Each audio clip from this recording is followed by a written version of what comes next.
en sus Biblias en Marcos y también en Lucas, por favor. Ahora, en esta miniserie sobre la vanagloria, vamos a terminar en, lo más seguro en enero con unos estudios sobre el tema de la gloria, el cielo y hacia dónde vamos y todo este tema de cómo se relaciona con la vida cristiana.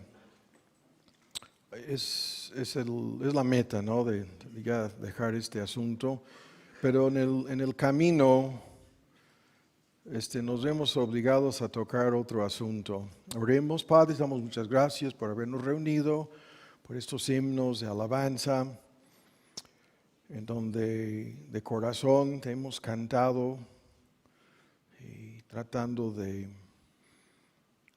vivir lo que sentimos, lo que sale de nuestras bocas, de nuestro deseo de honrar y glorificar tu nombre con nuestra estancia aquí en este mundo y de ser instrumentos en tus manos para glorificar a nuestro Señor Jesús. Y ahora te pedimos que nos ayudes el día de hoy en lo que tan difícilmente tenemos que ver, no tan solo hoy, sino los próximos domingos, ese asunto tan difícil para nosotros, tus criaturas, y te pedimos que nos ayudes a entender una parte de esto y que sea de gran provecho en la vida de cada creyente, especialmente los que no son creyentes. Y por eso te pedimos en el nombre de Cristo Jesús. Amén. Ahora, entonces, como lo acabo de decir, en el camino hacia la gloria, la verdadera, ¿no?, que la Biblia describe en palabras que sobrepasan nuestra comprensión,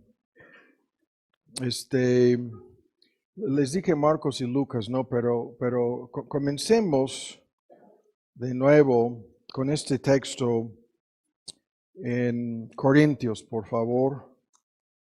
Este texto que hemos estado viendo en esta parte del tema. Estoy ya enredado y apenas comienza el sermón. Este texto en 2 de Corintios 4, que es el punto de introducción nuevamente el día de hoy.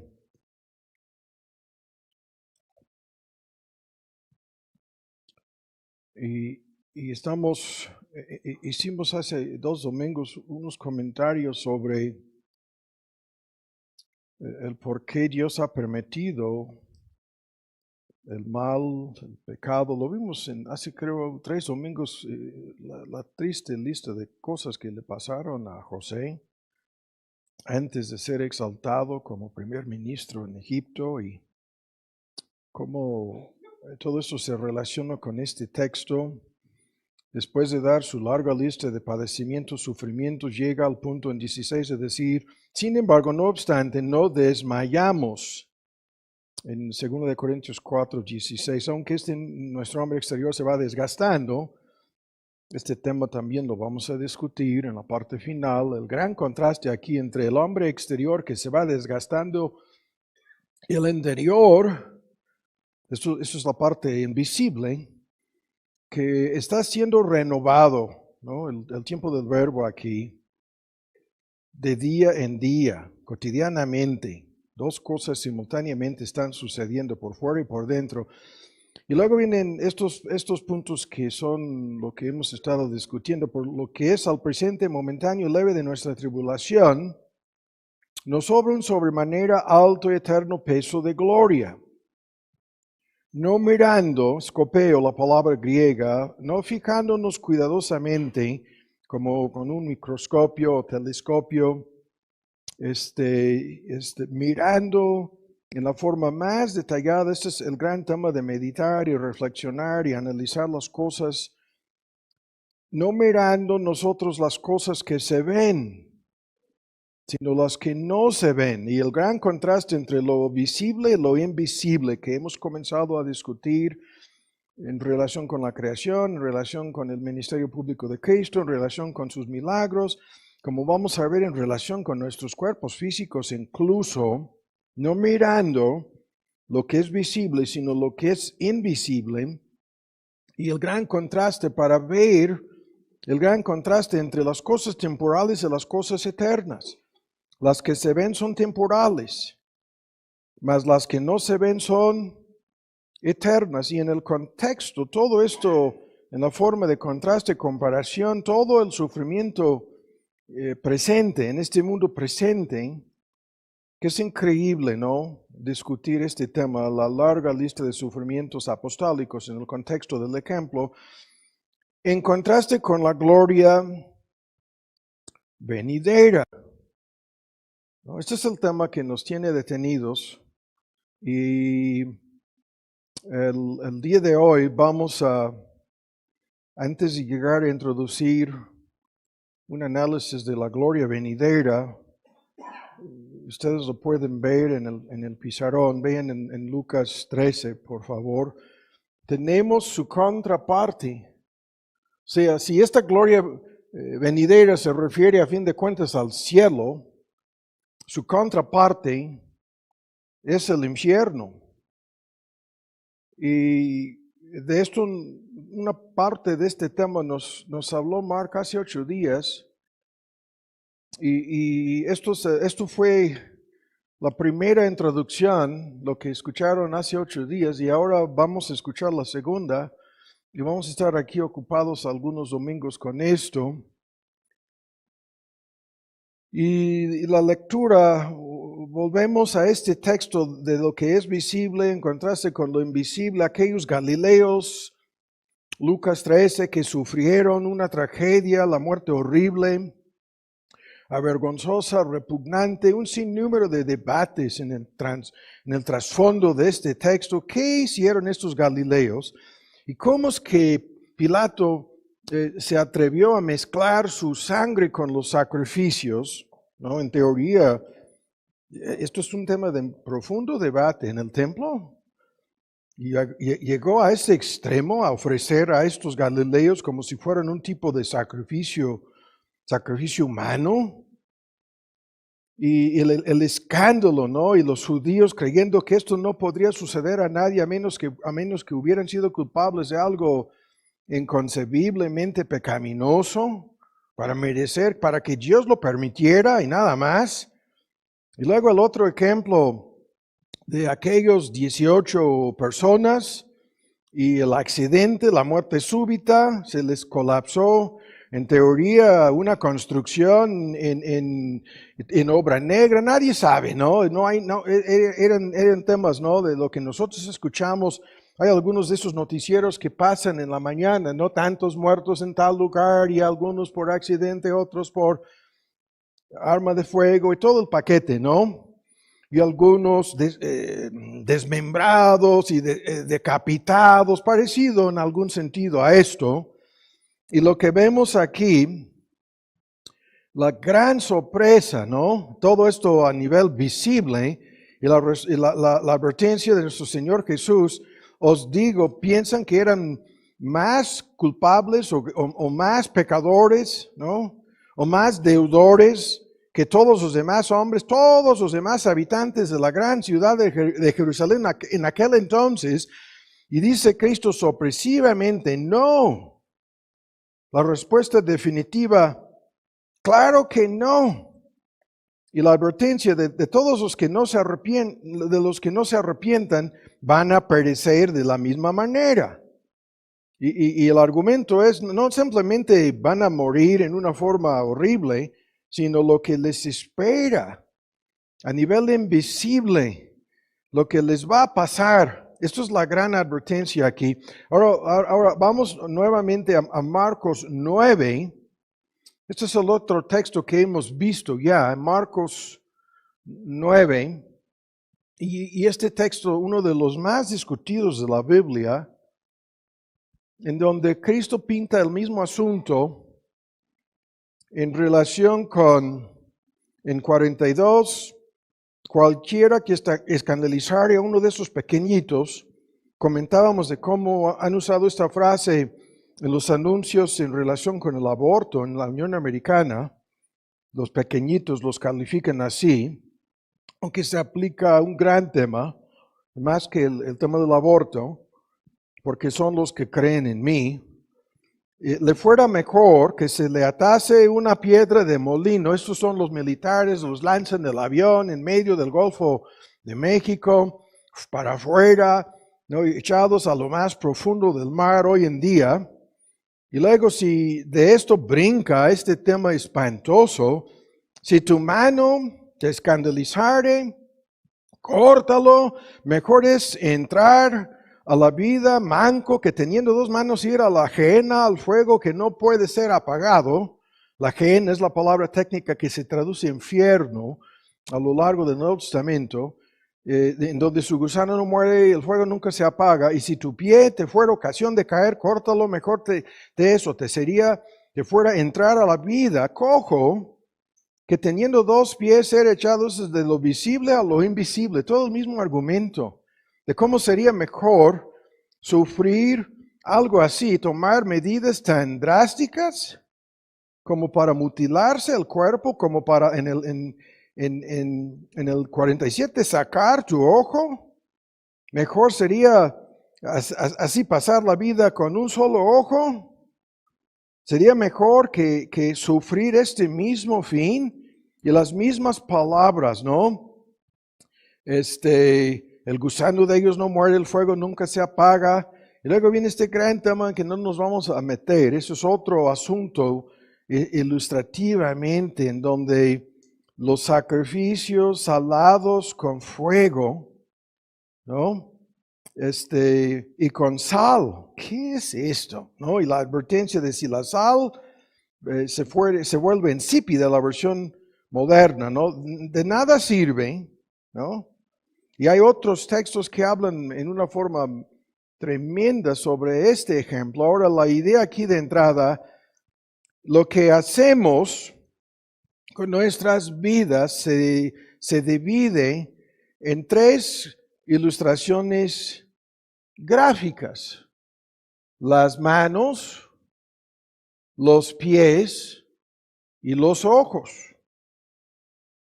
¿No? Lo que hacemos, las manos, lo que escogemos, los pies, y lo que vemos con nuestros ojos.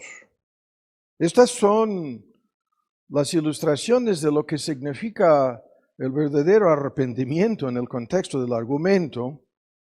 Y ahora lo que vamos a hacer en el tiempo que nos resta es, vamos a comenzar a discutir de lo visible a lo invisible, antes de llegar detalladamente a algunos aspectos de esta gloria venidera, ¿no? En contraste con la vanagloria.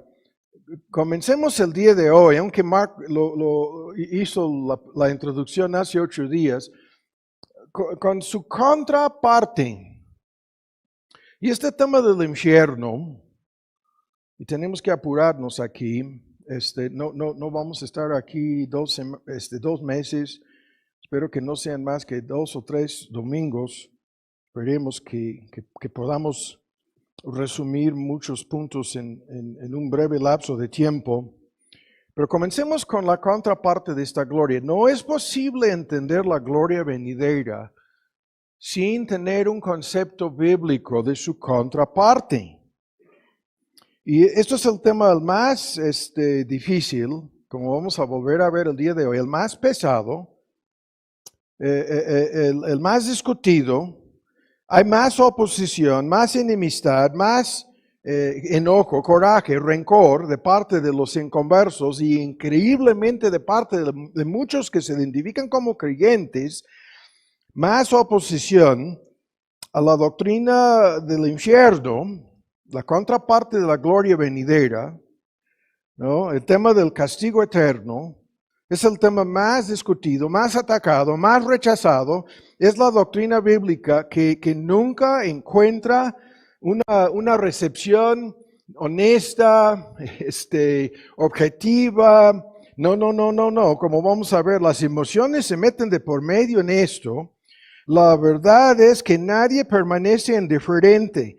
Nadie saldrá de aquí el día de hoy con una postura de neutralidad o indiferencia respecto a este tema.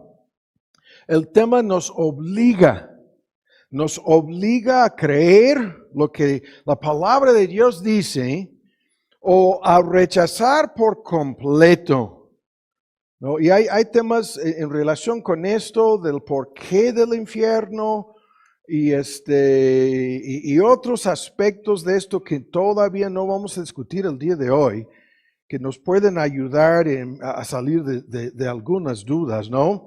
Pero la mayoría de los seres humanos rechazan la doctrina bíblica del infierno más que cualquier otra enseñanza bíblica. Y increíblemente, lo vimos hace 8 días, muchos de los que dicen creer en el infierno, vamos a ver en estos estudios que realmente no.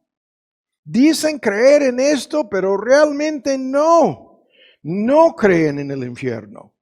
Y es tan sorprendente esto, ¿no? Y hay otros que dicen muchísimos, que no pueden creer que un lugar como el infierno exista, que les es imposible, inconcebible, ¿no? No lo pueden, en un contexto bíblico, teológico, religioso, armonizar todo eso con la doctrina del amor de Dios. Dicen, no, es la contradicción la más grande posible, dicen.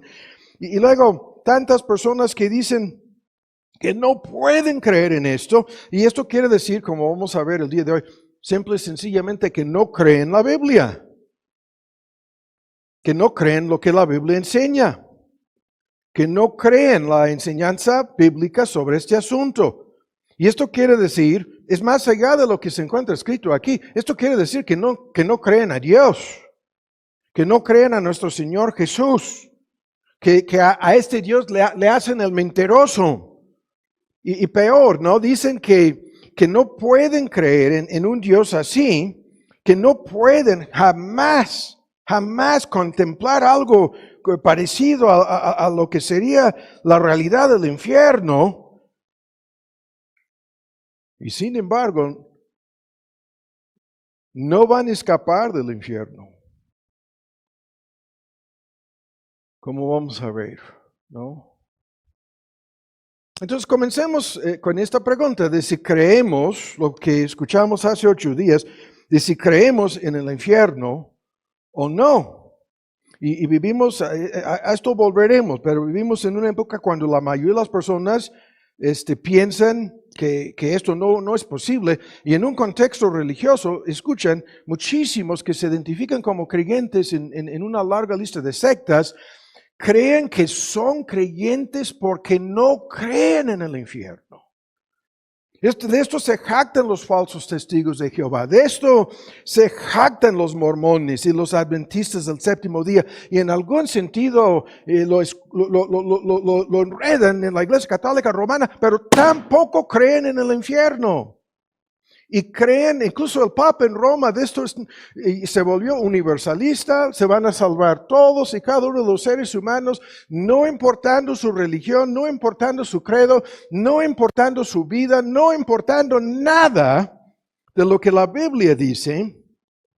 Y andan calificando a los que creen la enseñanza bíblica, a nosotros nos califican como no creyentes. O sea, es increíble.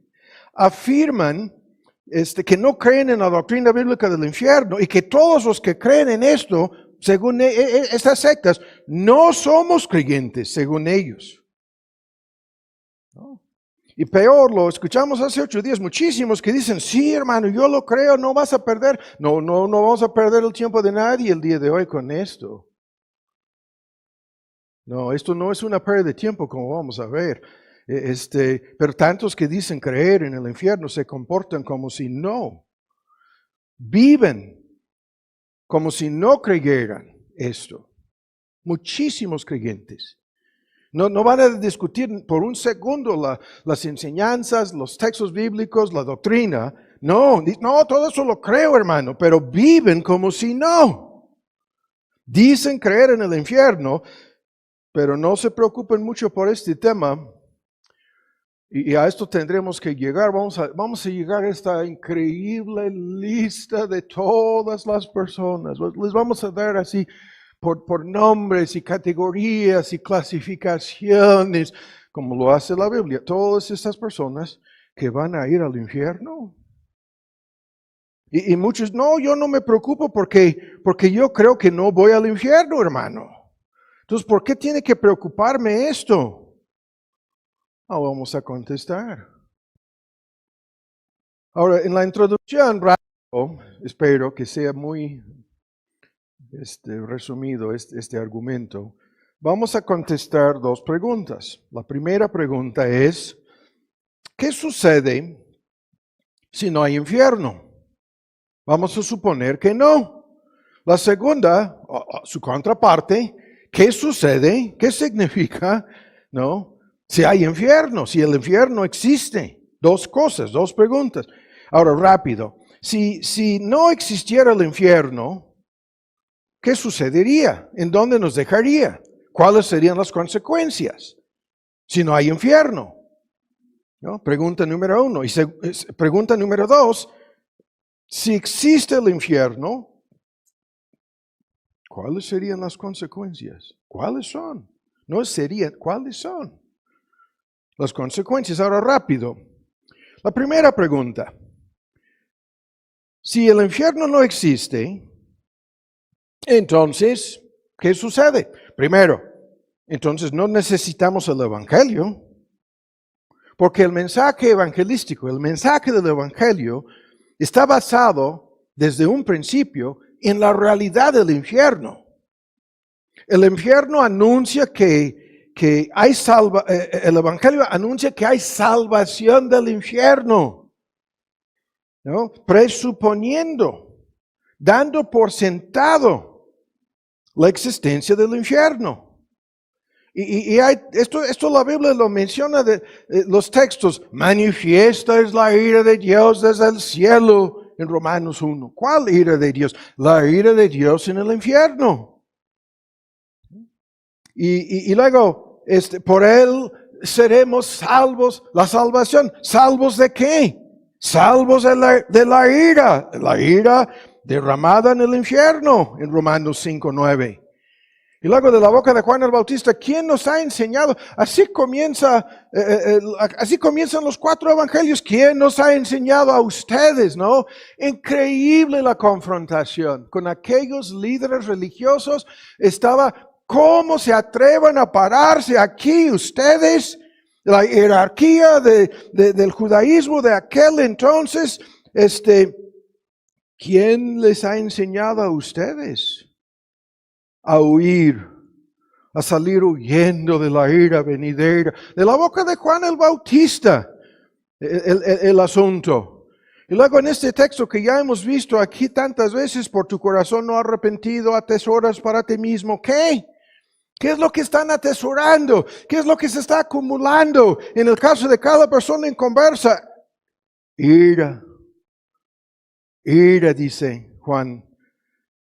Ira, dice Pablo. Como vamos a ver, ira, dice nuestro Señor Jesús. Ira para el día de la ira y la manifestación del justo juicio de Dios.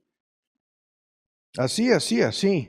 Y los textos que hablan de la gloria, la salvación y el cielo, siempre, el trasfondo es, siempre, este trasfondo nos ha librado, nos ha salvado de la ira que ha de venir, de la ira venidera. Así en 1 Tesalonicenses. Y luego en este tema el más terrible de la Biblia, el tema de la reprobación eterna, se refiere a una muchedumbre de gente como vasos de ira. Vasos, instrumentos, recipientes. ¿De qué? De ira. Preparados, destinados para la muerte. En Romanos 9. Y luego, a lo largo de la Biblia, al principio de Romanos, la lista: enojo, tribulación, angustia e ira sobre toda persona humana que obra lo malo, ¿no? Que no se arrepiente de su maldad, de su pecado. La lista es horrible: angustia, enojo, tribulación, ira, así. Y el Apocalipsis de principio a fin es la revelación de nuestro Señor Jesús, el que vendrá desde el cielo, y el gran día de su ira ha venido, dice. La ira del Cordero. Y en su ministerio público, nuestro Señor Jesús hablaba así en una forma continua. Escuchen, en Juan: el que cree en el Hijo tiene vida eterna. Esa es la gloria venidera. Mas el que es incrédulo al Hijo no verá la vida, no, sino que la ira de Dios permanece. La palabra griega, la ira de Dios está sobre él y permanece. Sobre esta persona, la ira divina. Y así tantas veces. Esta es la condenación, ¿no? ¿Cuál condenación? Por su incredulidad. Y el que no cree ya es condenado, dice. En el mismo discurso en Juan 3, ¿condenado a qué? Condenado al infierno. El Evangelio presupone todo esto. Da por hecho que los seres humanos que no son salvados por la sangre preciosa de Cristo, todos irán al infierno. Y lo que tantos dicen: no, yo no puedo creer esto. Ok. Esto no va a cambiar absolutamente nada. Dejados a sí mismos, todos irán al infierno. No hay excepciones aquí. Pero si el infierno no existe, estamos perdiendo nuestro tiempo, todos nosotros. Porque en tal caso Cristo murió para salvarnos de un peligro imaginario. Para asegurar para nosotros una salvación. ¿De qué? ¿Salvarnos de qué entonces? Si el infierno no existe, entonces no hay necesidad alguna de que seamos salvados de la perdición. ¿Cuál perdición? La perdición no existe. No. Si no existe el infierno, entonces Cristo murió en vano para salvarnos de nada, para rescatarnos de un castigo que ni existe. Vino para salvar a los hombres. ¿De qué? Él da a entender de algo horrible. Él mismo nos da a entender que vino a salvarnos de algo temible, más horrible de lo que se puede imaginar. Vino desde el cielo a esta tierra para salvarnos de algo inconcebible.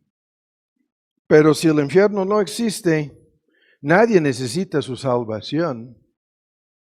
¿No? Primera consecuencia. Segunda consecuencia. Entonces, a la luz de lo anterior, el infierno no existe, ok.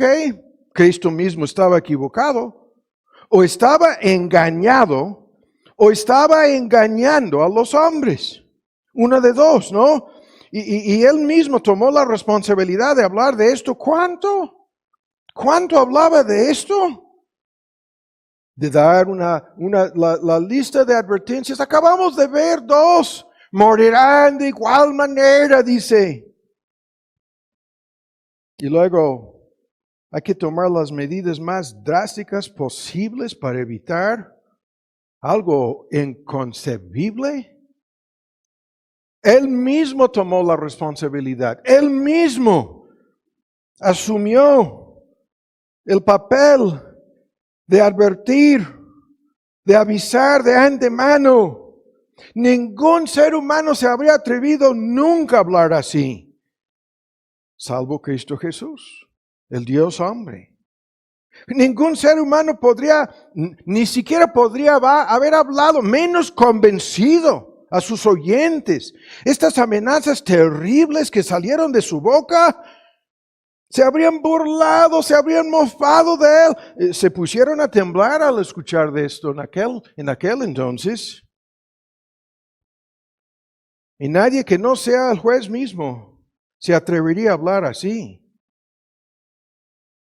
El juez justo, santo y omnipotente, el que vino desde el cielo, habló de manera tan directa, tan segura, tan fuerte, en la forma más fuerte posible. Lo vamos a ver antes de salir de este lugar. El Salvador de los hombres es el mismo juez que condenará a cada una de las personas. Ahora veamos algunos textos, comenzando en Mateo 25. Es el que comenzó a hablar de esto en la forma más fuerte posible. Lo hacía constantemente. Mateo 25, por favor.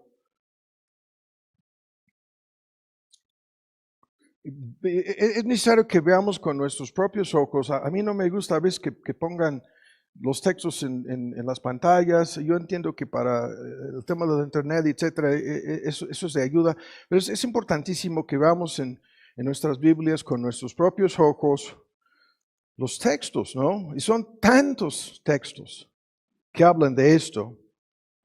Pero de la boca de nuestro Señor Jesús, Mateo 25,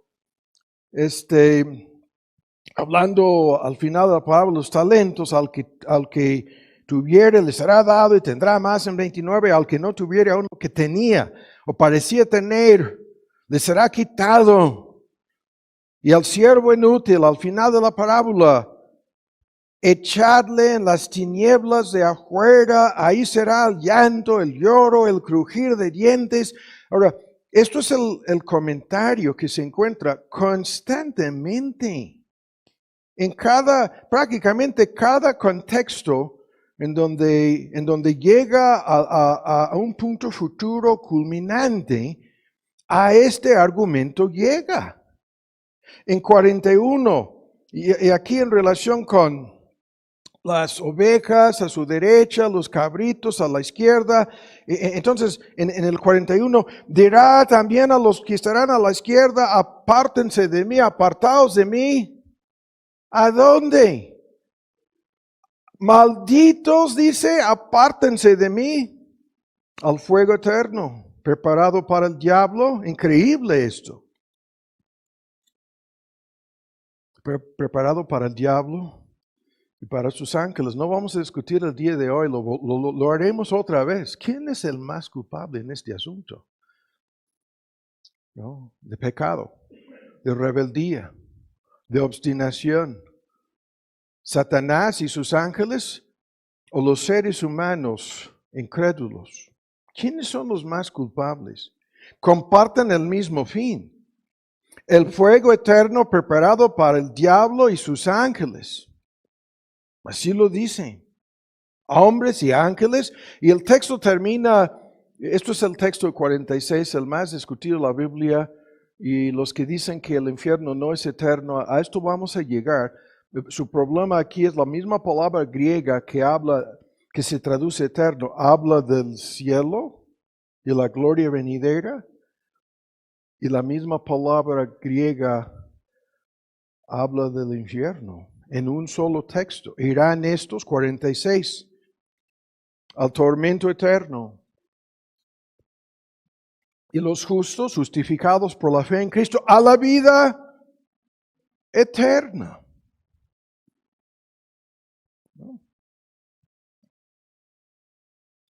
Así. Ahora, como estamos aquí en Mateo, no vamos a salir de Mateo, aquí tengo 20 textos, no es necesario, vamos a ver aquí mismo en Mateo 10, ¿no?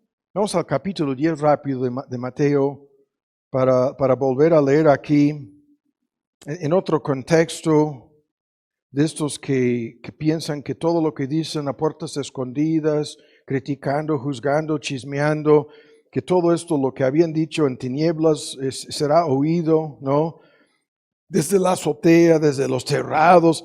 Y luego en 10:28, no temáis a los que matan al cuerpo, mas el alma no pueden matar.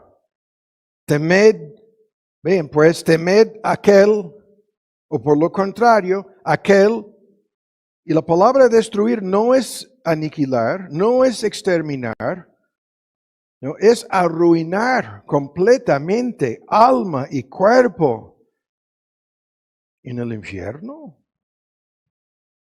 Así de paso, en un solo texto, un pequeño comentario acerca de a quién debemos de temer, a los hombres o al hacedor de los hombres, a la criatura o al creador.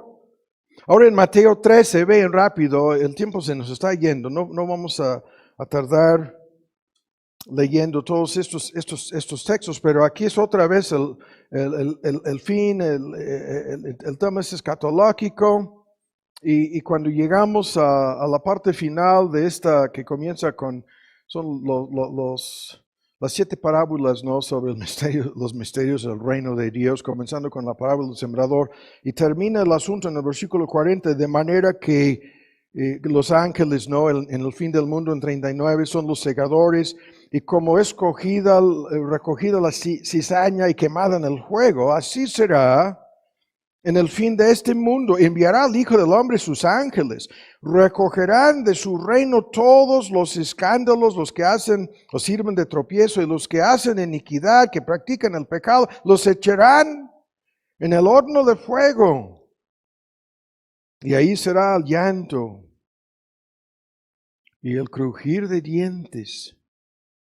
Y ya no, el tiempo no nos permite. Estos textos están por todos lados, y la única duda aquí es: ¿qué tipo de advertencias son estas, las que acabamos de leer? ¿Cuál es la impresión, ¿no?, que fueron diseñadas a dar estos textos? ¿Acaso hablan de algo momentáneo? ¿Acaso se refieren a algo pasajero? ¿Acaso se refieren a algo temporal? Lo que dicen todas las sectas que mencionamos al principio, en algún sentido, el cese de la existencia, o algo en donde es la aniquilación, la persona. ¿Quién va a temer algo si ya no va a existir? ¿Qué es lo que hay que temer entonces? Si es el cese de su existencia. O como dicen tantos, no, los falsos testigos nos dicen, esto se refiere a la muerte, o a la tumba, o al sepulcro. Oh, yeah. ¿Cómo? No hay nada de esto en ninguno de los textos. Esto es después de la muerte. Es después de que el cuerpo ha sido depositado en el sepulcro, que viene algo temible, algo horrible, algo permanente, algo consciente, algo personal a estas mismas personas. De eso estaba hablando Cristo. Pero si el infierno no existe. Ahora rápido, la tercera consecuencia, rápido hay que decir esto. Si no existe el infierno, entonces Dios ya no sería ya no sería el Dios del cual la Biblia nos habla, ya no sería el Dios santo, ya no sería, como veremos en otro estudio, el Dios justo. En otras palabras, la conclusión entonces, el Dios de la Biblia no existe entonces. El Dios de la Biblia es este Dios. Es el Dios que en la maldición, a la hora de la caída de Adán y Eva, pronunció una maldición inconcebible en contra de la creación física y en contra de Adán y Eva y toda su descendencia. Este es el Dios del diluvio. Este es el Dios de Sodoma y Gomorra. Este es el Dios que condenó la raza humana al caer Adán y Eva. Este Dios condenó toda la raza humana a la maldición del pecado, a la sentencia de muerte. Y cuando juró, morirán, nos va a matar a todos. Esto nunca ha sido quitado. Por eso todos tendremos que morir. Esto es el verdadero Dios, el que destruyó al mundo antediluviano, salvando tan solo a 8 personas. Este es el que la fórmula técnica dice llovió. Yo prefiero derramó azufre y fuego sobre las ciudades de Sodoma y Gomorra. Y como vamos a ver, este es el Dios que no escatimó. Esa es la palabra. En la versión antigua, en Filipenses, no escatimó a su propio Hijo cuando Cristo murió como sustituto, culpable, en lugar de los pecadores. ¿Qué quiere decir? No escatimó a su propio Hijo. Es más que lo mató. Y sin embargo, si el infierno no existe, este Dios tampoco. Este Dios que jura por su propia existencia, y vamos a discutir a fondo la palabra castigar, que castigará a los pecadores no arrepentidos con perdición eterna. Pero si no, ese Dios no existe.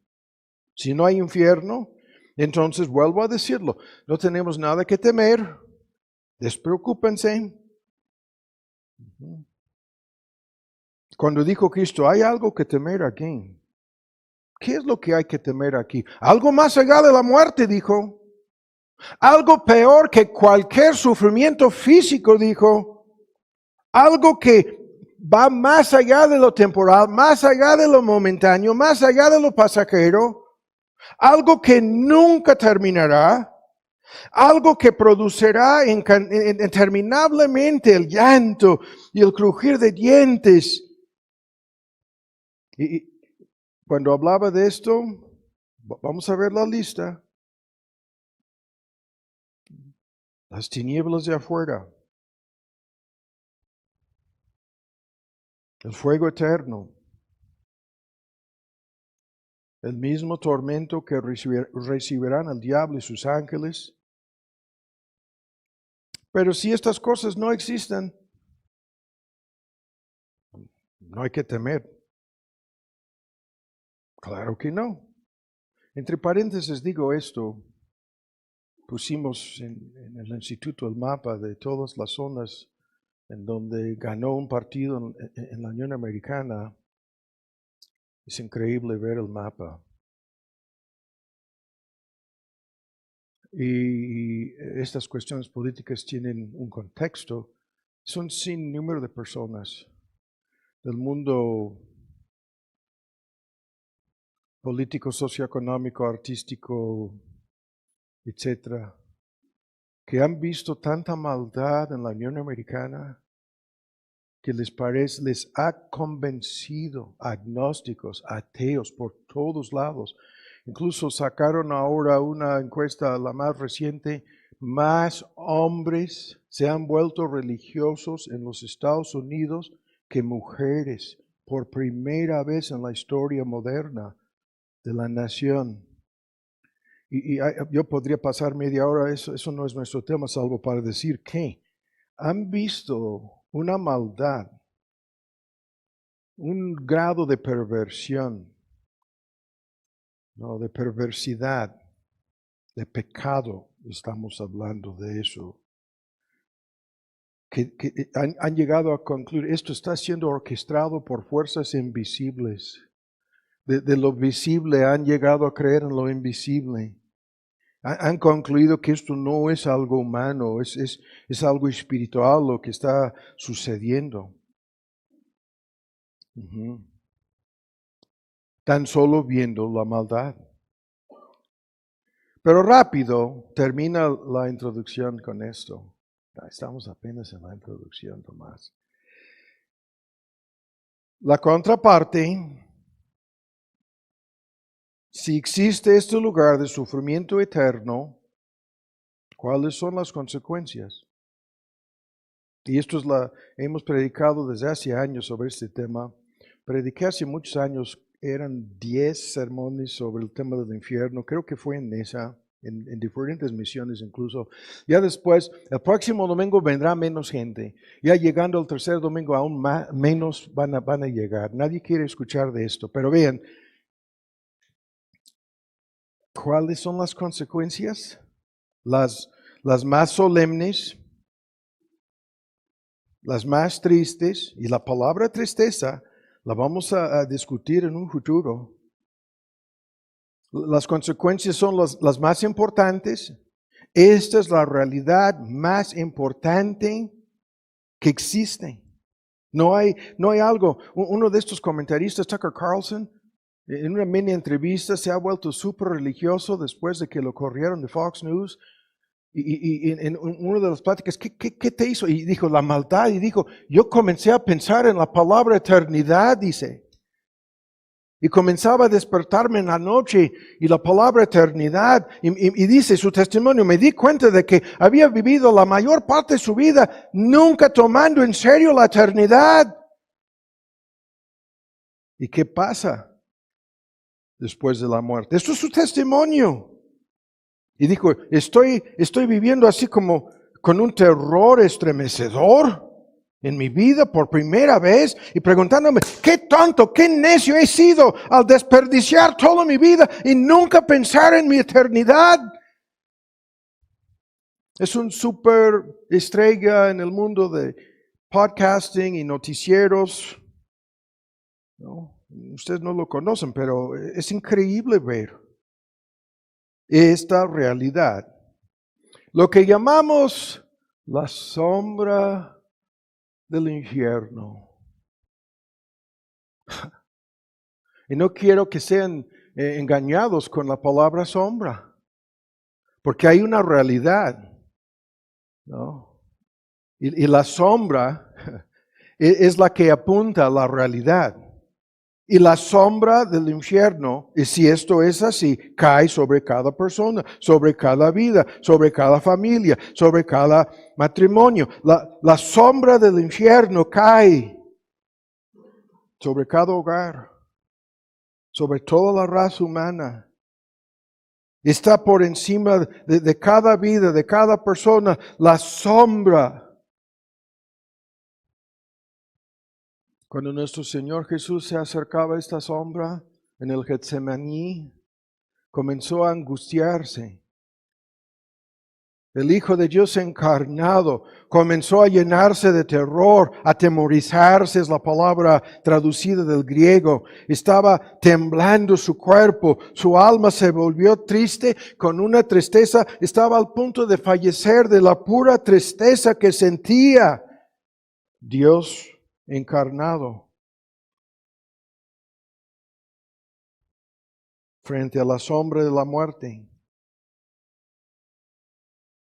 Y el punto es increíblemente fuerte. No, esto no es simplemente doctrinal, no es dogma, no.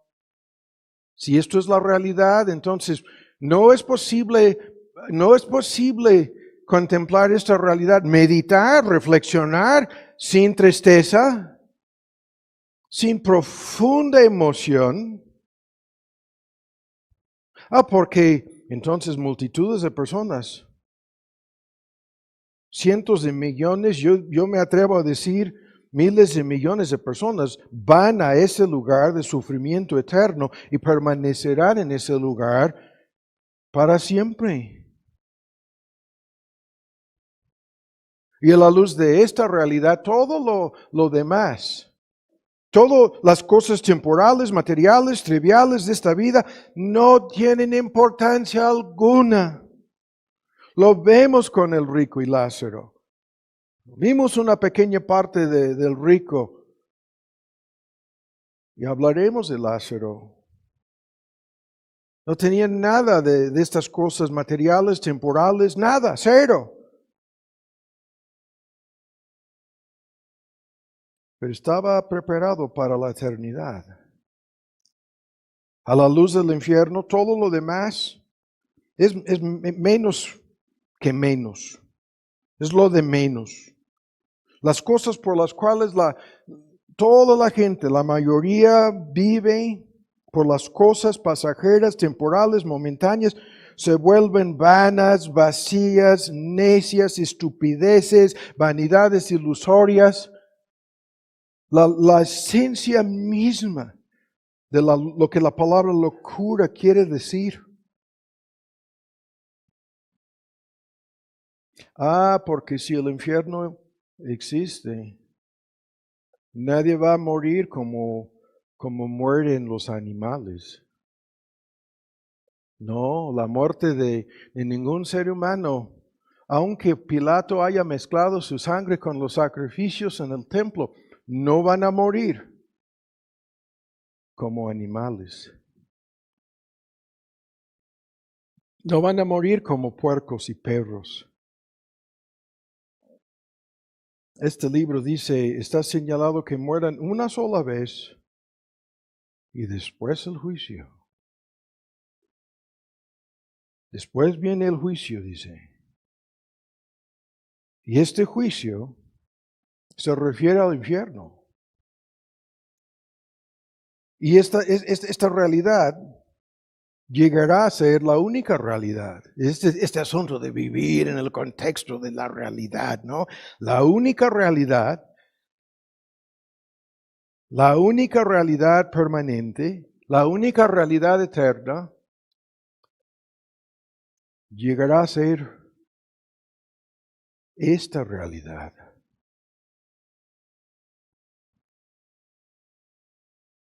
Y esto, hay que entenderlo. La gran mayoría de las personas que tú y yo conocemos van al infierno. Hablando de hermanos, hermanas de sangre, miembros de la familia, incluso extendida, van al infierno. Con muchos de nosotros, nuestros padres ya están en el infierno. Muchos de nuestros vecinos, nuestros mejores amigos quizás van al infierno. Quizás nuestros hijos terminarán en el infierno. Algunos de nosotros que estamos aquí el día de hoy van a ir al infierno. Quizás muchos de nosotros. Quizás usted. Y esto es el hecho más triste, solemne, que pudiéramos contemplar. Y si esto es así, hay que temerlo. Esto te tiene que inquietar, esto te tiene que alarmar, esto te tiene que sacudir. Esto tiene que llamar tu atención, despertarte de tu sueño.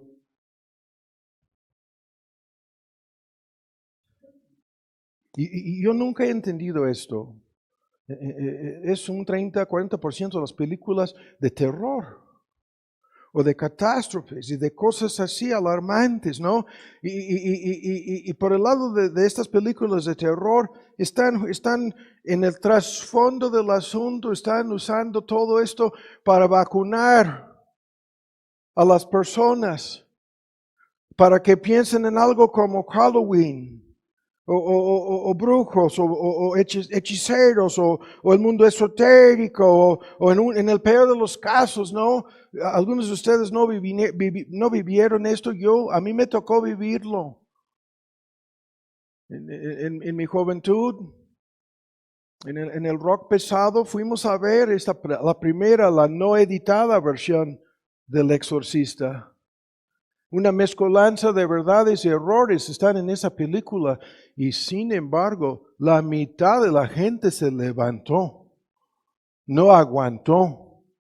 Yo me acuerdo, tengo grabado, personas comenzaron a llorar viendo esas escenas de posesión demoníaca en esa película de Hollywood. Y otras personas se quedaron grabados las palabras, voy a la iglesia el domingo.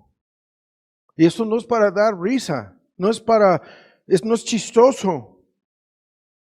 Pero no puedo entender cómo las personas se exponen a estas películas.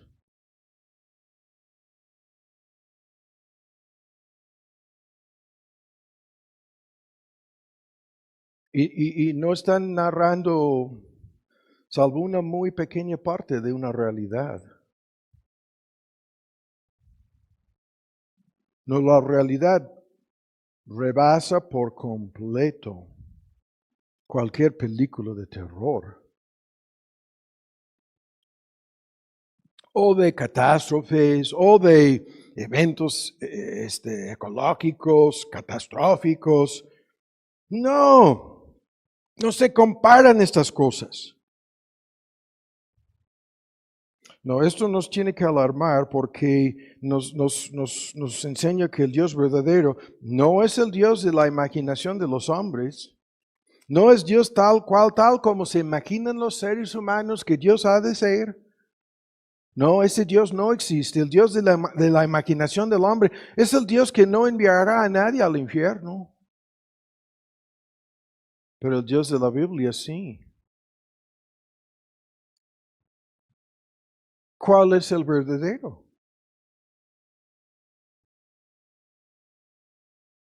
¿Quién es el verdadero Dios en esto? Si existe el infierno, ese Dios es temible. El temor de Dios, que es el principio de la sabiduría, comienza a volverse algo real. Pero rápido, hay que terminar aquí. Si el infierno existe, entonces el pecado tampoco es lo que los hombres se imaginan. Nuestra perspectiva, apreciación, entendimiento, concepto del pecado a la luz del infierno. Porque el infierno es la consecuencia inevitable del pecado, como vamos a ver en otro sermón. Toda la ruina, miseria temporalmente que el pecado trae en nuestro mundo no es nada, salvo una advertencia en las pérdidas, ¿no? No, el pecado paga a todas sus víctimas con un salario, con un sueldo, que termina siendo la separación eterna del Creador, la muerte eterna. Sí. Y esto es temible. No deben de temer, no deben de tener miedo alguno de la aniquilación. Nadie será aniquilado. No deben de tener miedo alguno. Pueden burlarse de la idea de que es el dejar de existir y el cese de la existencia. Ojalá que fuera así, pero no es así.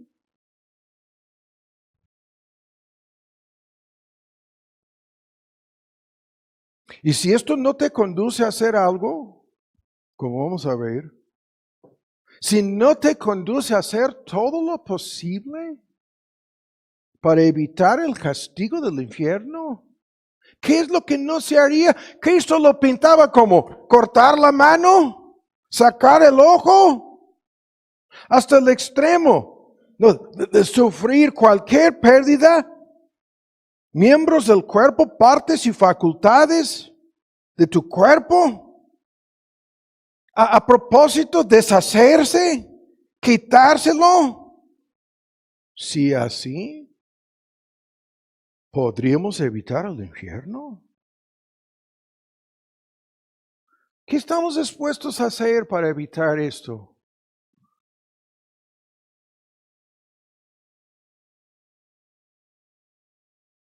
¿Qué estaba dispuesto a hacer Dios para rescatarnos de esto?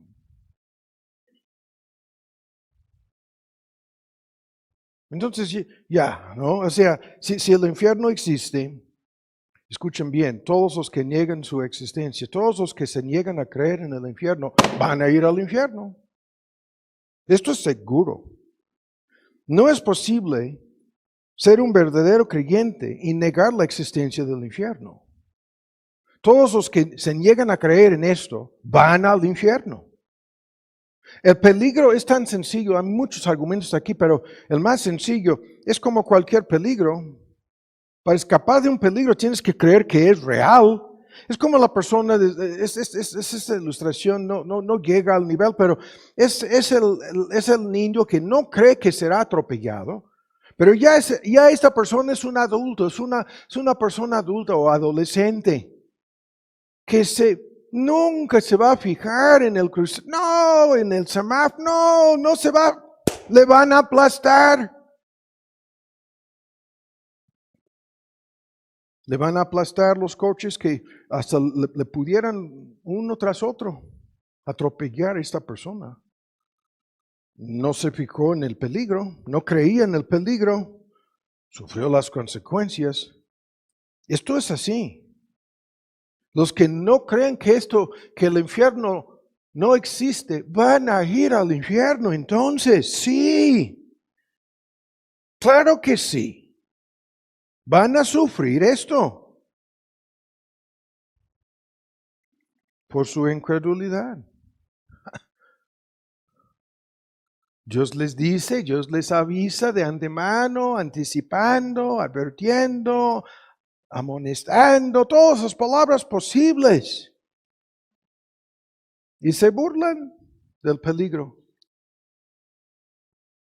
O piensan que son otros. Esto lo vamos a discutir, esta lista de quiénes van a ir al infierno. Es increíble, las personas en la lista. Comienzan con cada uno de los que no cree en el infierno. Y obviamente hay que predicar sobre esto. Hay que hablar de esto. Es imposible creer esto y no hablar, guardar silencio, no decir nada. No estamos ayudando a nadie. La gente, no, hermano, no entiendes esto. La gente nadie vendrá de hoy en ocho, no se van a quedar y les va a dar miedo hasta ver la transmisión. Piensan, no, hay que ofrecerles miel, hay que hablar de la gloria del cielo. Pero es imposible entender la gloria del cielo. Todos permanecen indiferentes respecto a la salvación de sus propias almas hasta que creen en esta realidad. No estamos ayudando a nadie, suavizando, modificando, diluyendo el mensaje. Esto no ayuda a nadie. Las consecuencias de esto no son nuestras, no pertenecen al predicador, al mensajero, no, este es el mensaje. Nos guste o no, a nadie le gusta hablar de este tema. Y, sin embargo, no es posible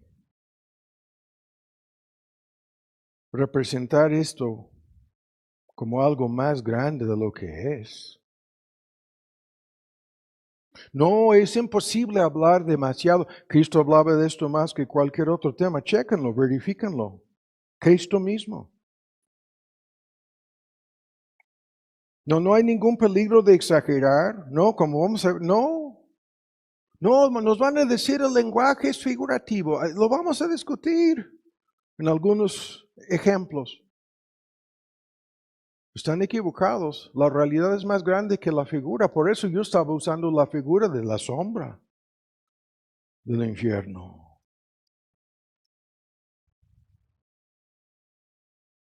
La única forma en que los hombres se van a arrepentir es frente a esta realidad. Nadie ha ido al cielo sin haber sido convencidos de la realidad del infierno. Nadie. Esto nunca ha sucedido. Si tú eres una de esas personas que siempre has creído y nunca has tenido sentido de peligro, ni miedo, ni nada de esto, ni eres creyente entonces, claro que no. Nadie ha buscado la salvación, el perdón, el arrepentimiento, la misericordia de Dios, la gracia de Dios. Nadie busca estas cosas hasta que se hayan encontrado en el camino que va directo al infierno. Y tan culpables como para merecerlo. Esto es el tema que todavía lo vamos a discutir. La gente, no, hermano, pero explícame cómo pueden ser tan culpables como... No estamos tratando de explicarlo el día de hoy, estamos simplemente anunciándolo nuevamente. tan culpables como para merecer. Tú piensas en tu lista de personas que merecen ir al infierno. Te lo aseguro, conoces a algunas personas y tú ya les has puesto la etiqueta, tienen ahí están tachadas de que esta persona merece ir directo a la perdición eterna. Y hasta el grado en que sería injusto que si esto no le sucediera. Pero esto es el caso de cada persona. De eso hablaba Cristo cuando dijo, ¿creen que fueran más pecadores o más culpables aquellos de todos los millones en teoría que habitaban la ciudad de Jerusalén? Dijo, no, cada uno de ellos igual.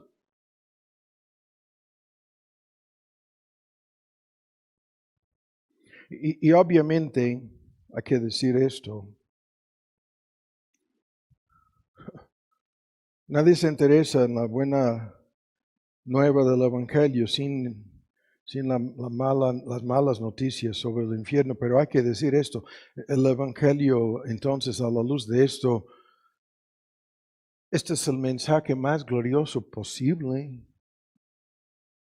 Cuando la Biblia habla de la gloria y cuando habla de la gloria venidera, está hablando desde un principio de una salvación de esto, de una salvación de este peligro, de una salvación del fuego del infierno. Está hablando el Evangelio.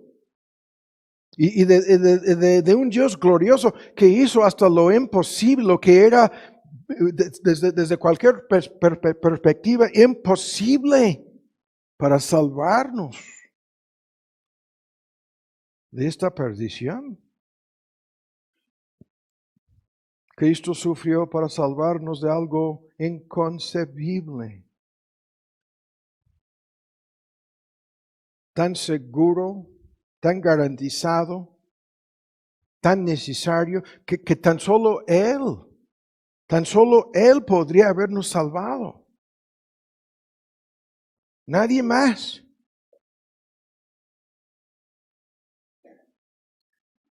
Y ni vamos a discutirlo todavía, todos esos textos. ¿Cómo escaparemos entonces?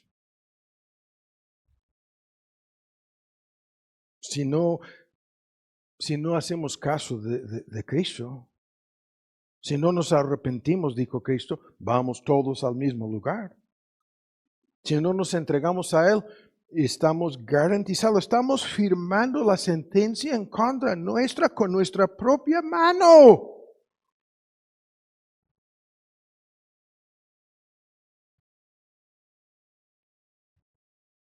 Y esto es el tema, es increíble. El Evangelio dice, hay un solo camino para librarte, un solo camino de salvación, una sola esperanza, no hay otra.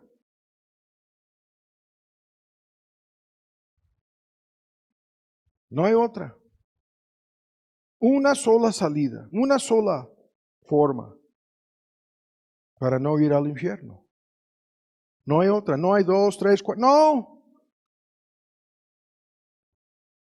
Y si descuidamos esta forma, este camino, no.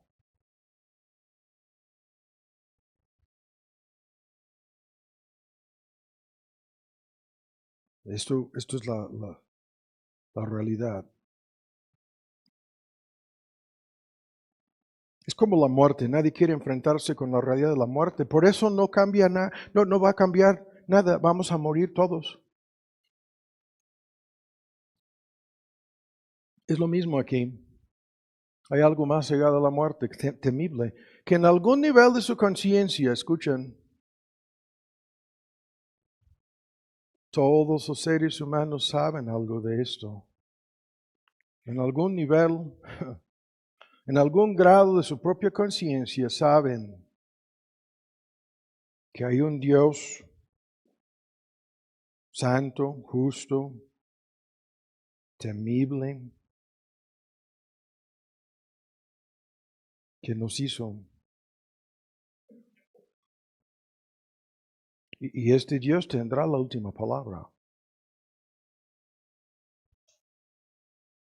Ahora, en el tiempo que nos resta, que es poco aquí, vamos a repasar estas fórmulas que la Biblia usa. Y esto introduce lo que viene después en relación con este tema. La contraparte de la gloria venidera, su contraparte, es esto. Estaba leyendo un comentarista y dijo, la sentencia que el Evangelio pronuncia en contra de los incrédulos es la cosa más temible posible. Y eso es lo que muchos no lo quieren ver, no lo quieren entender. El que cree en el Hijo tiene vida eterna. Acabamos de leerlo en Juan. Y el que no cree, ya. Hay un debate. Algunas versiones ya ha sido condenado por su propio pecado, por su propia culpa. No verán la vida.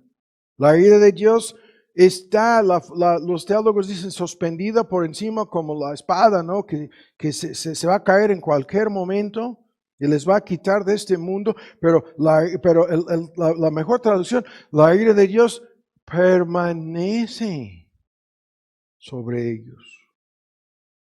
Permanece. Si esto es así, antes de lanzarnos a esta parte que nos falta aquí el día de hoy, ¿qué estás haciendo tú en relación con esto? Si dices, no, esto ya me pasó, ya fui convertido, ya Dios obró este milagro en mi vida, pero ¿qué estás haciendo tú con estas otras personas? Y la gente procurando su educación y su nivel socioeconómico y con quienes se van a casar mis hijos o mis hijas y un sinnúmero de necesidades y tonterías y nada en relación con esto. Con tus papás o tu pareja o con quien sea, no estás haciendo nada. Yo di la espalda al mundo que yo conocía y amaba. Yo decía a mis mejores amigos, con lágrimas en mis ojos, ya no puedo vivir como tú, ya no puedo vivir como ustedes, ya no puedo seguir en tu mundo.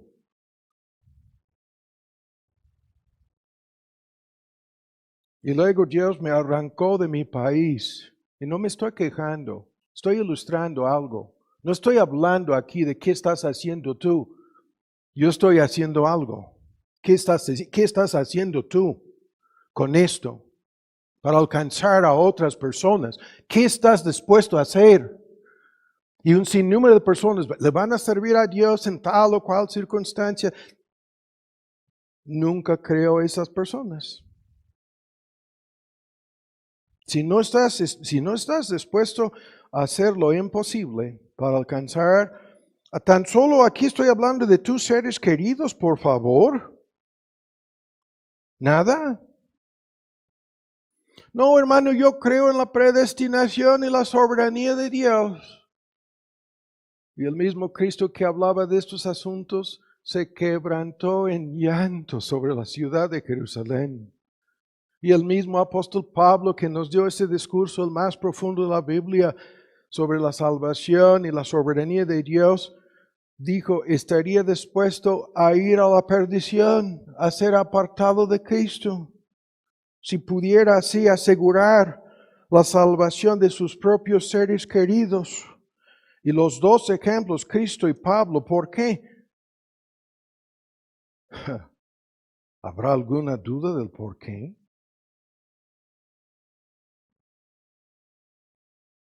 Para todas estas personas inconversas que nos rodean, esta es la única realidad que importa.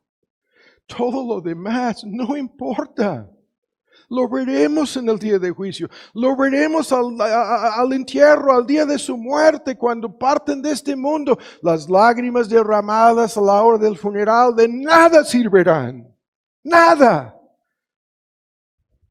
Serán en vano estas lágrimas. Hay que hacer algo ahora para alcanzar a estas personas. Ahora.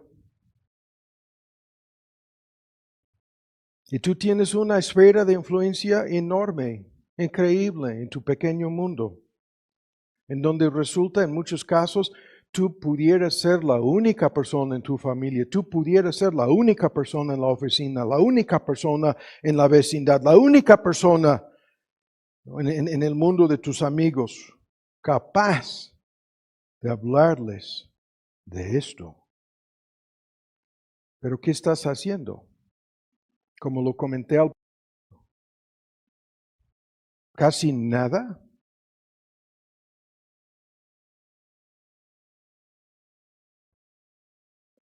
God, I wish I could convince you, but I can't.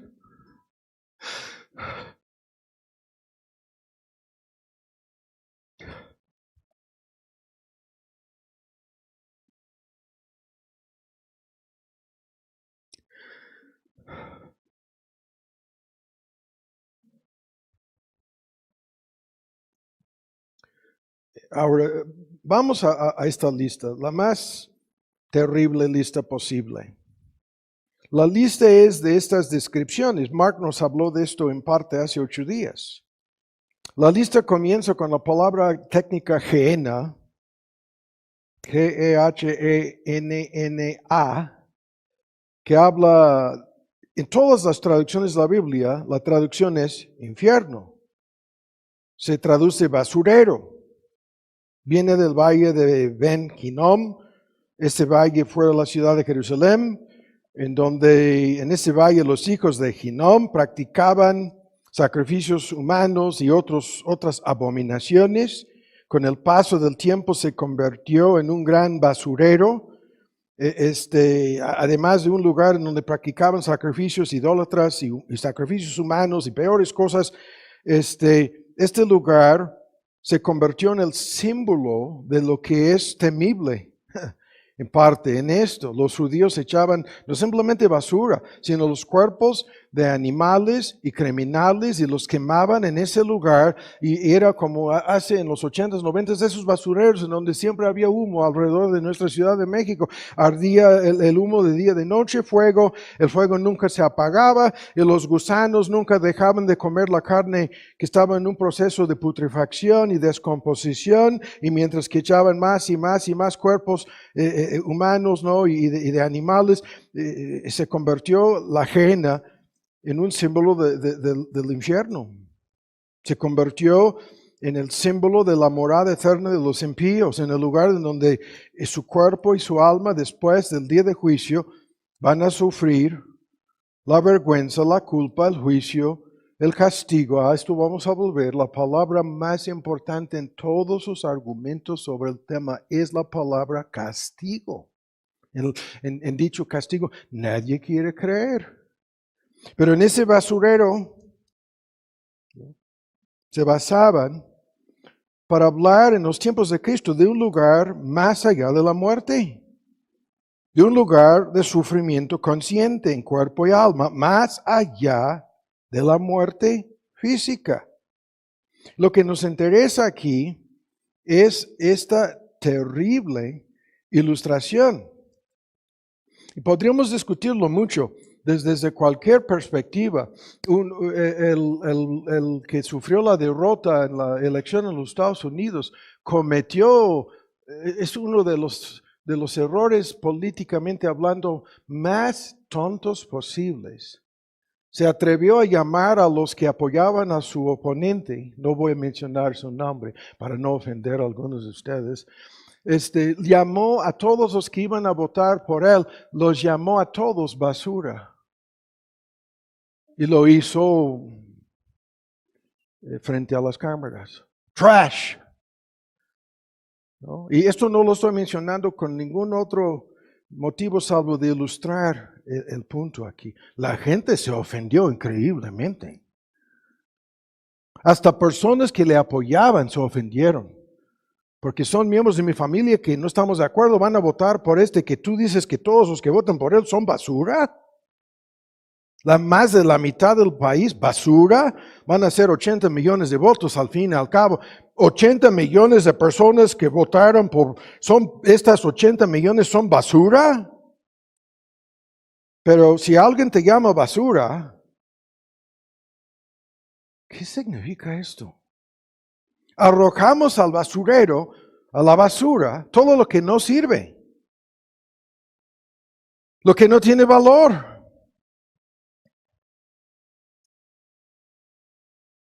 Y esto es lo que la palabra gen significa. Es el basurero del universo. El que te pone la etiqueta basura resulta ser tu creador. ¿Cómo? ¿Cómo? Se refiere a criaturas que ya no son útiles no sirven ningún propósito. No. Más allá de lo que tendría la basura. Ningún propósito. ¿Habrán vivido en vano? ¿Habrán existido para nada? Sí. Así lo dice el Creador. Ahora rápido, la lista es espantosa. Hay una lista, el tiempo no nos permite leer los textos. Tenemos folletos y libros sobre ese tema. La segunda palabra es la palabra cárcel o prisión. Se repite varias veces en las parábolas de nuestro Señor Jesús. Hablando de personas que serán encarceladas en una prisión. La palabra cárcel es quizás no suficientemente fuerte. Porque en 2 de Pedro y Judas, escuchan, habla de este lugar en donde hay ángeles caídos, encarcelados. Y la traducción es en la oscuridad, en prisiones eternas, dice. Ángeles caídos están encarcelados. Y el argumento, el fin de los hombres perdidos es igual, ya lo vimos. Al infierno preparado para el diablo y sus ángeles, apártense de mí. Entonces, ¿se van a ese mismo lugar? Sí. Y esto se combina con otros argumentos. El tiempo aquí, el día de hoy, no podemos detenernos a ver cada texto. Pero esta lista de textos en ambos testamentos que hablan de un abismo, foso, pozo. La palabra técnica, abismo. De abusos en el griego viene la palabra, es increíblemente fuerte la palabra, en donde de este abismo sale humo y fuego en el Apocalipsis, de este abismo sale la bestia, del mismo abismo. ¿A dónde van estas personas? Sí. Es un pozo sin fondo. En el Salmo 7 hemos predicado tantas veces sobre el famoso pozo de perdición. Y dice, estas personas han estado cavando un pozo muy profundo. Y luego el texto dice, en ese mismo hoyo, en este mismo pozo, en este mismo abismo que han estado cavando toda su vida, su iniquidad y maldad volverá sobre su cabeza. La idea es que serán echados al abismo y su iniquidad y pecado es toda la tierra que será usada para enterrar vivos estas personas. Es una ilustración espantosa de personas que a lo largo de su vida, acumulando, haciendo un hoyo cada vez más profundo. Y el texto, tarde o temprano, caerán en el mismo pozo, en el mismo abismo. Y es terrible. Esto quiere decir que son los autores de su propia perdición. Que lo que han hecho con sus vidas es eso y nada más. Que el pecado que amaban tanto, al cual se entregaban, ¿no?, de principio a fin, nunca se arrepintieron no. Y todo este pecado haciendo un profundo pozo. Es como si estuvieran ahí en tiempos de guerra. Es lo que los nazis hicieron con los judíos. Váyanse a hacer un gran zanja, ¿no? Un gran pozo aquí, abismo aquí. Y después de que lo habían hecho, los echaron todos ahí. Y los mataron todos. Las escenas, ¿no? Las películas en blanco y negro, en los documentales son escalofriantes, ¿no? Al ver la gente no sabían qué es lo que estaban haciendo. Y esto es el ejemplo aquí. Cada persona en conversa excava con sus pecados su propio sepulcro. Están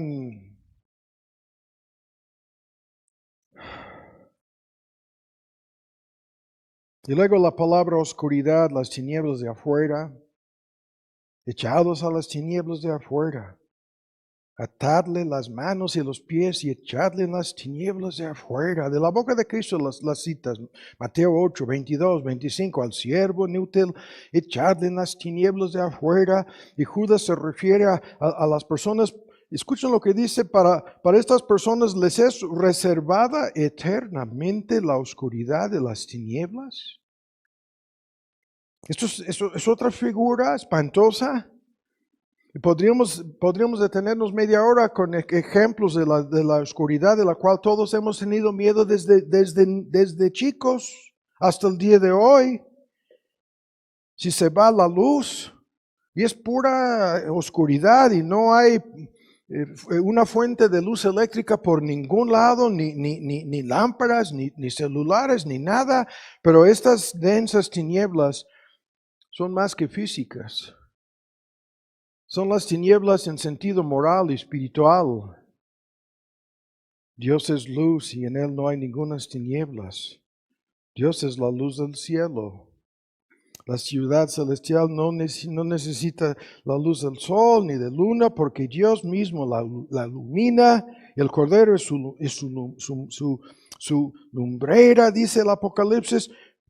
Pero estas personas ciegas que les amaron, ¿qué dijo Cristo? Las tinieblas más que la luz.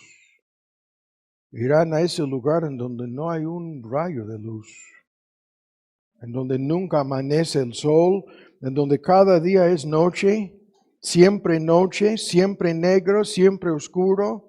Es increíble las descripciones, podremos detenernos media hora dándole vueltas a estas palabras que describen. Estamos hablando de la contraparte de esta gloria. Y luego la palabra fuego, no es necesario, salvo en el Antiguo Testamento hay estos textos en Isaías, ¿quién de nosotros habitará con las llamas eternas? En Isaías 33. Y luego este texto en donde ven a las personas que han caído en este pozo y dice sus rostros en llamas serán sus rostros, sus caras, ¿no? Su semblanza, como en una película de terror, su rostro se convierte en llamas. En estos textos son espantosos. Ni hablar del Apocalipsis que describe personas echadas a este fuego y después de 1000 años, ¿no?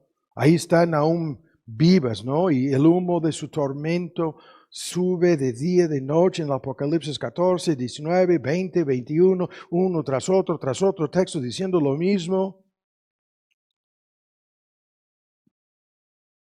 Y con razón dijo que eso sería mejor perder la mano. Lo que hacemos pecando es la idea, o los pies a donde nos llevan, o los ojos para escapar de este fuego. Hay un argumento técnico, no lo vamos a discutir el día de hoy, el fuego mismo es la ira de Dios. Hay una lista de textos que lo dicen, contundentemente, categóricamente. El fuego mismo es la ira de Dios. Y luego Marco nos habló de esto del crujir de dientes, se les rompen los dientes. ¿No? Combinado con un llanto que nunca termina. ¿Qué es esto? El llanto, el resultado de todo lo demás, todo lo anterior.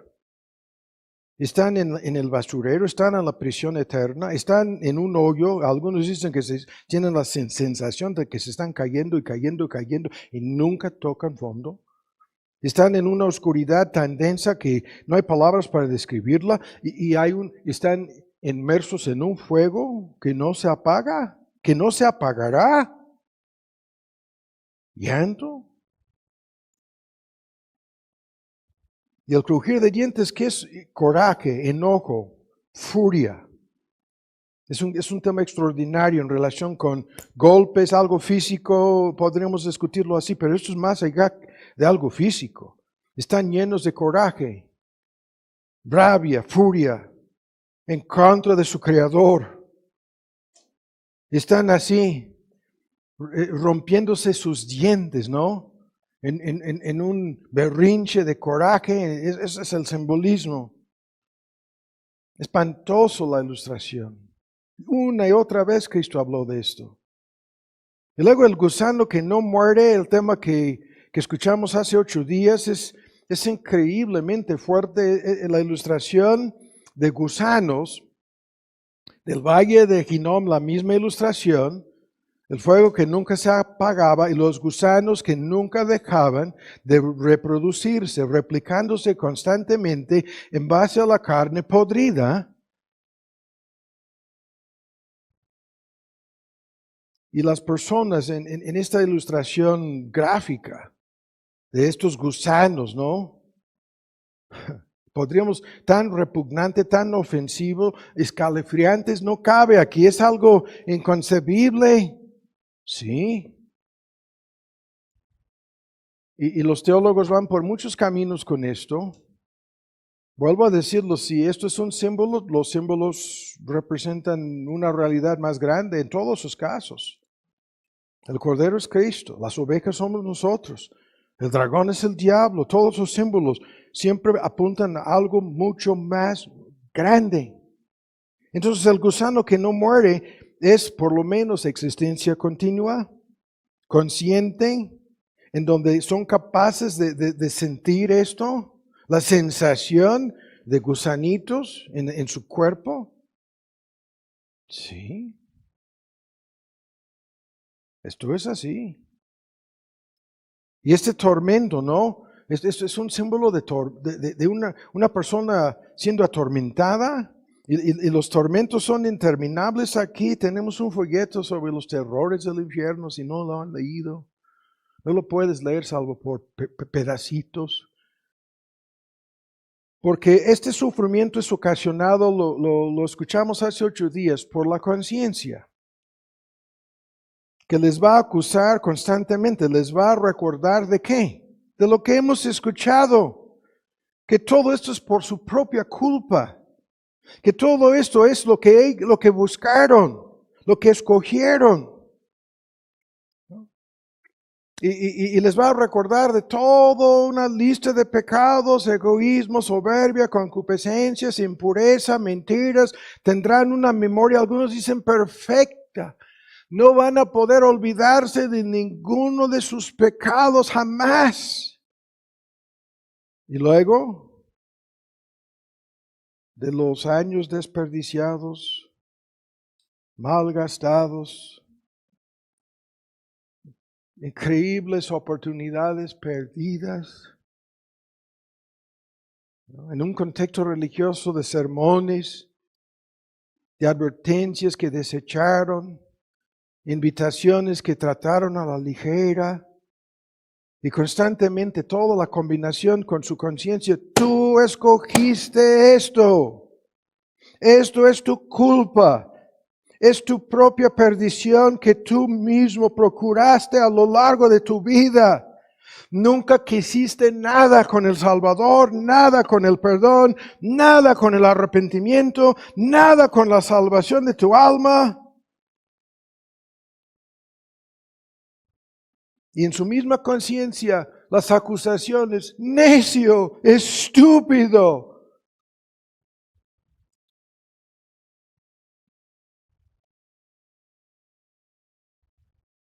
El cielo que nunca buscaste, el Dios que rechazaste, el Salvador que menospreciaste. Tú, persona que me escuchas,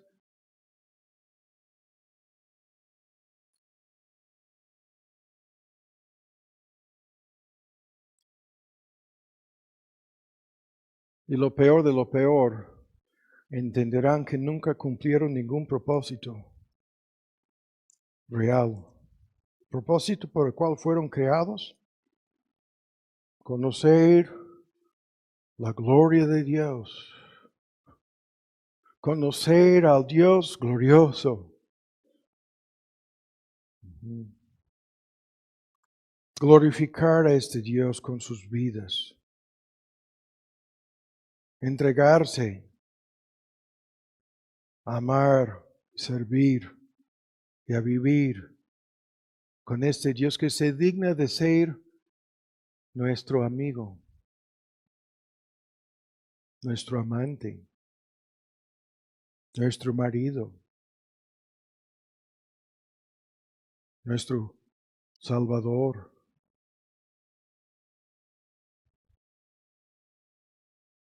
No, no quiero saber nada de Él. Y viene la reacción en cadena, no lo vamos a discutir, el tiempo se nos acabó. Del sufrimiento ocasionado por los deseos no satisfechos. Este tema tan espantoso en el Apocalipsis, los frutos del deseo de tu alma se apartaron de ti. Los frutos codiciados, los frutos que anhelaban tanto tu alma. Todas esas cosas, la versión antigua, exquisitas, espléndidas, te han faltado.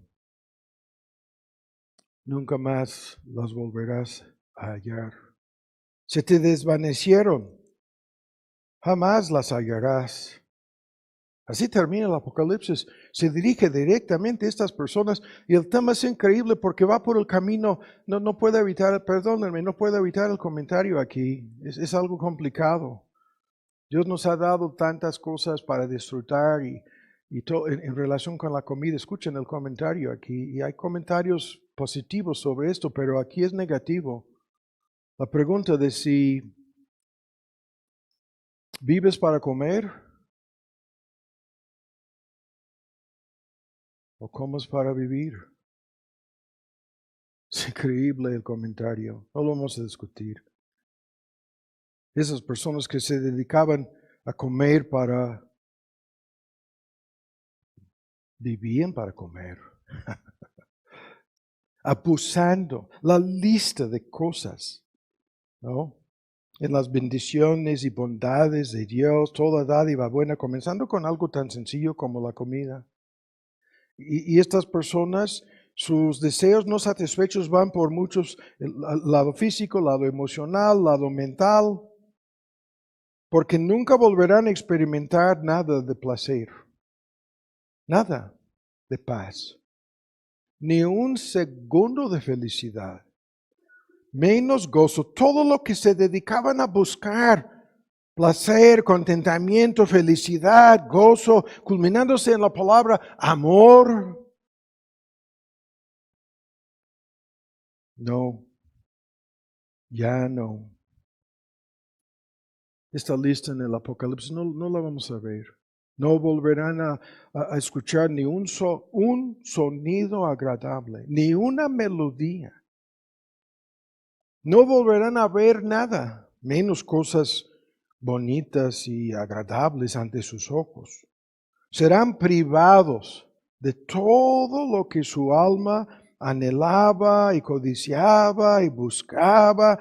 No volverán a tener amistad, no volverán a tener relación alguna con ningún ser humano más. No, aunque van a estar ahí amontonados en el infierno, cada uno solito en su celda.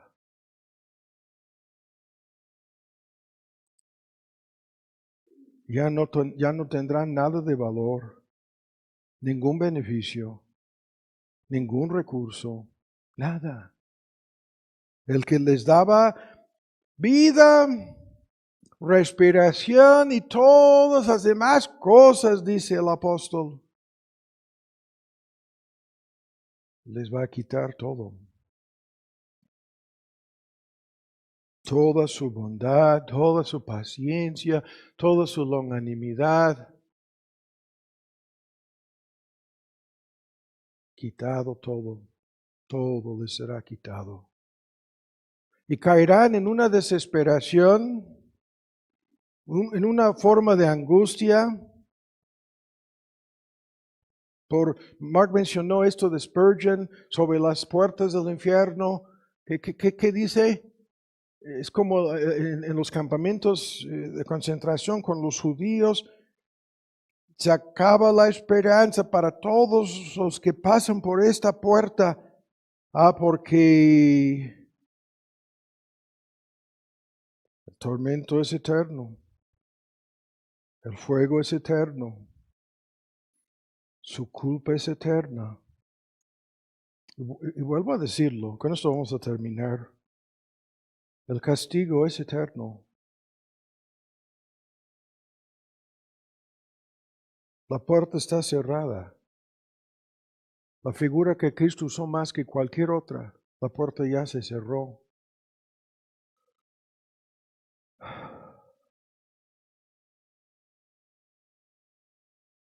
Y en el Apocalipsis el que tiene las llaves de la muerte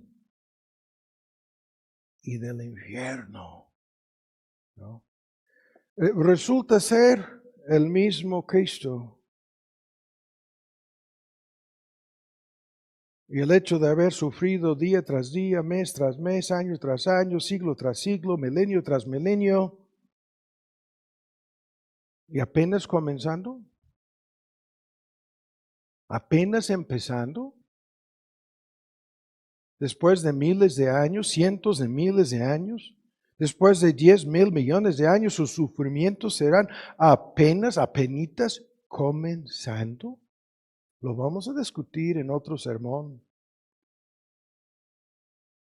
Les quedará toda la eternidad, lo que decía Tucker Carlson, la eternidad, decía, no me deja dormirme en la noche la palabra eternidad. Y de la boca de Cristo, aunque anhelarán la aniquilación, el exterminio, desearán la muerte, su Creador dice que no. Por eso el lenguaje es técnico. El fuego no puede ser apagado. Y el gusano de ellos es un tecnicismo. No puede morir. No, es imposible. Y para los que no lo han entendido, concluimos el día de hoy con esto. El infierno es un lugar de castigo. ¿Qué quiere decir eso? No olvídense del purgatorio. No hay nada con el propósito de reformar, mejorar, cambiar a ningún pecador. Cero. Ese es el gran debate, ¿no? Sobre, usamos la palabra reformatorio en inglés para hablar de diferentes niveles de prisiones y cárceles y todo el asunto de si este cuate debe de ir a uno de esos lugares en donde a través de un proceso de meses o años le van a reformar, le van a mejorar. Es reformatorio el castigo, no es penal, dicen, es con la meta de cambiar y transformar y ayudar al pobrecito, aunque es culpable, no se le vamos a aplicar la justicia. No, esto no puede suceder.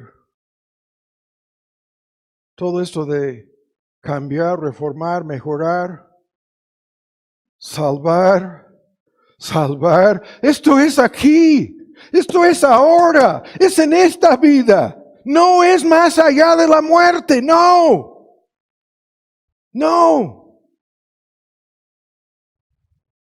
Y las palabras bíblicas, escuchan, retribución, recompensa. Es una lista de palabras técnicas. Pago, salario, remuneración, las palabras técnicas, pena, deuda, ¿no? Cada palabra habla de qué. El infierno no es reformatorio, sino penal. La distinción, si desconocen la epistemología de estas palabras, el infierno no tiene el propósito de mejorar a nadie en lo absoluto. Esto nunca sucederá. Es castigo. Es el justo juicio del pecado. Las ilustraciones aquí se nos acabó el tiempo, pero son increíbles porque es como la pena de muerte. Nadie hoy en día quiere saber nada de la pena de muerte. Se hace un gran escándalo de este lado de la frontera. Si en el estado de Texas o Oklahoma hay una lista de estados, es una cuestión estatal, terminan ejecutando a algún compatriota de ustedes que cometió algún crimen que merece la pena de muerte en alguno de estos estados. Se hace un gran escándalo aquí como si esto fuera la peor injusticia posible. No.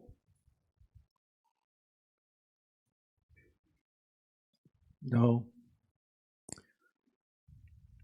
Según Romanos 13, no. Según Pablo, no. Según Cristo, no. Según la ley mosaica, no. Según los 10 mandamientos, tampoco. Es castigo. Y el infierno es el castigo. Hay una relación directa aquí. La relación es causativa, es directa. Es castigo, escuchen, sin misericordia. Y resulta en miseria sin alivio. Y tormento sin descanso. Es retribución. Es increíble. Es pura justicia. Lo que es venganza. Este tema, mía es la venganza. Déjamelo a mí. Yo haré justicia. Y todos sus textos es el justo juicio de Dios, dice Pablo. Tantas veces, justo. Es lo que la justicia exige.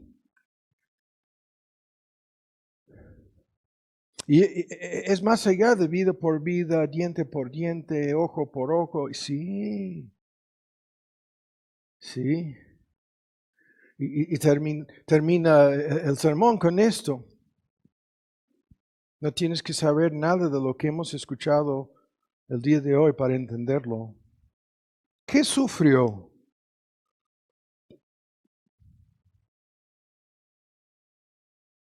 Al ungido. La palabra técnica, el Cristo, el Mesías, el Salvador. En la cruz del Calvario. ¿Qué sufrió? ¿Qué experimentó? ¿Qué sucedió?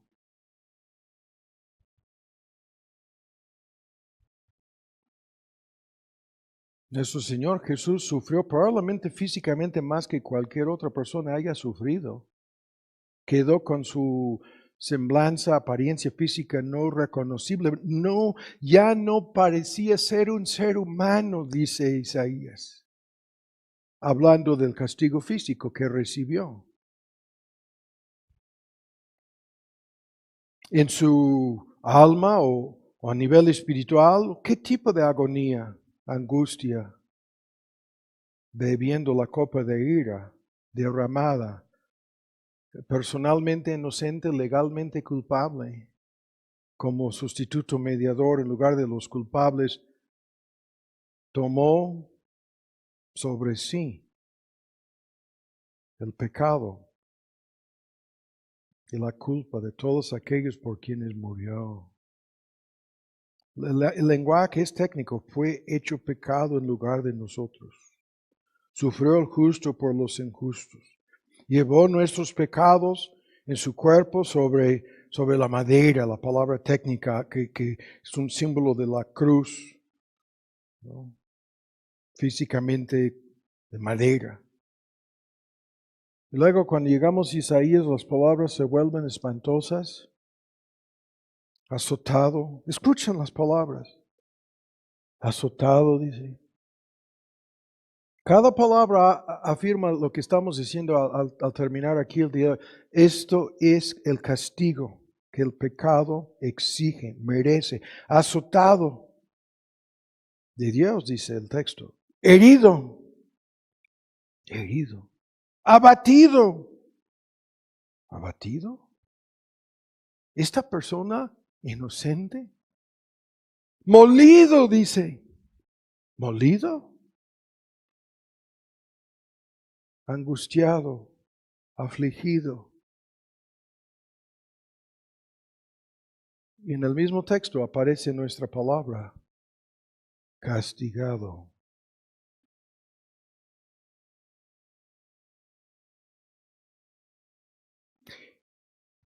Hablan estas palabras de lo que Cristo sufrió cuando murió.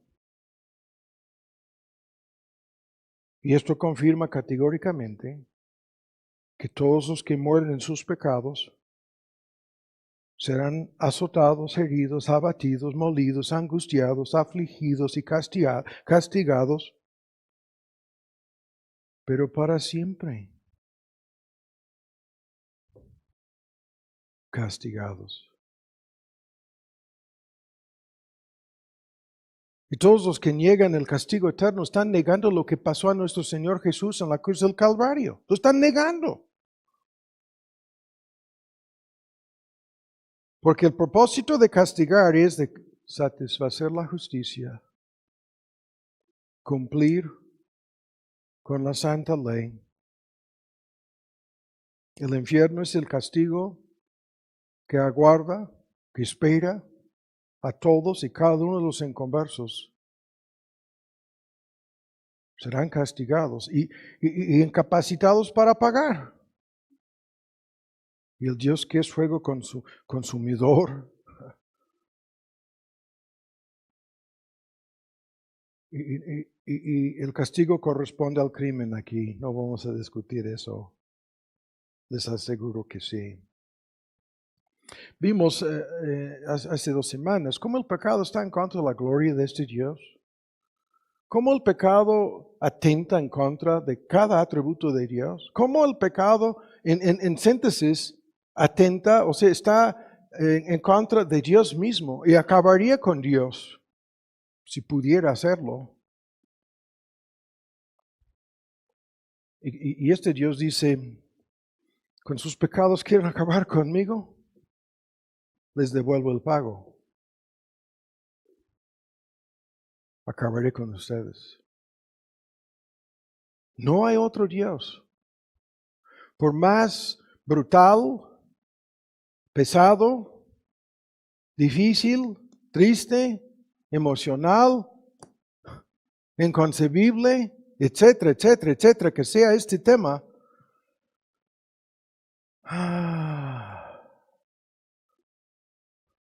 yo no te puedo convencer.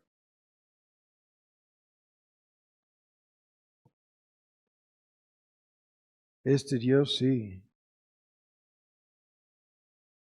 Y si te convence de esto, si te ha convencido de esto, este Dios te ha hecho el favor más grande posible que pudiera haber hecho en tu vida.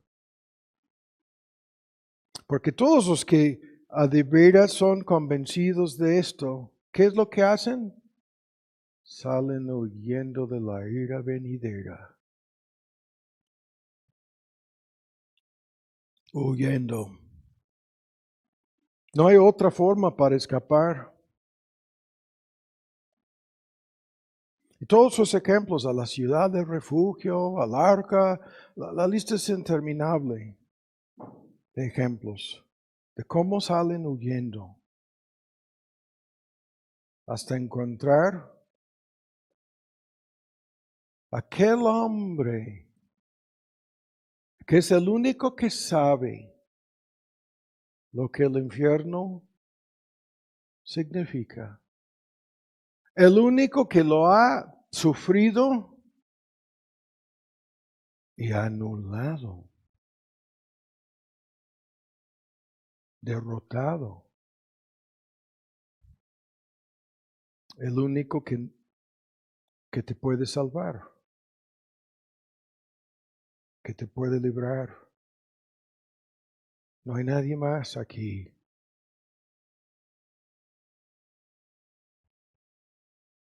El que vendrá como en llama de fuego para vengarse. Se llama el Cordero Inmolado en el mismo Apocalipsis. Y o lo vas a recibir como tal, como tu cordero, el animal que simboliza todo el tema de sustituir y imputar, y uno sufre en lugar del otro, y así nos libra de lo que merecemos. El Cordero de Dios te tiene que salvar, o en el día de juicio te va a recordar de lo que has escuchado el día de hoy y te va a condenar.